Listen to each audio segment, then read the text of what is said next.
అగ్రహారం పల్లిపాలెం అండి మాది. షాప్ మాది. మాకు మోకాళ్ళ నొప్పులు బాగా వచ్చినాయి. వాడటం మొదలు పెట్టానండి ఈ మందులు. 15 రోజుల దాకా అసలు ఏం తగ్గినట్టు అనిపించలా. మళ్ళీ అక్కడి 10 రోజులు వాళ్ళని అడిగితే ఇక బాబాయ్ అట్లాగే ఉంటాయి ముందులో, తర్వాత తగ్గితే నిదానంగా అన్నారు. ఇక అక్కడి నుంచి ఒక 20 రోజులు దాటిన కాడి నుంచి కొద్దిగా తగ్గినట్టు అనిపించిందండి. ఇక ఈ మందులు ఆపుకోకుండా 2 నెలలు వెళ్ళిపోయి 2వ నెల జరిగిందండి అది. ఇంకెవరైనా నా బట్టి అసలు అందరూ వాడుకోవచ్చు, మోకాళ్ళ నొప్పులు ఉన్నవాళ్ళు. ఇబ్బంది.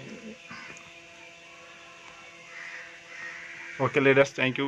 సార్ మాటలు విన్నారు కదా, ఎలా ఉన్నాయో చెప్పారు. ప్రైవేట్ సార్ వాడారు కాబట్టి బాగున్నాయి అన్నారు. Okay, thank you leaders, thank you. Wish you wealth.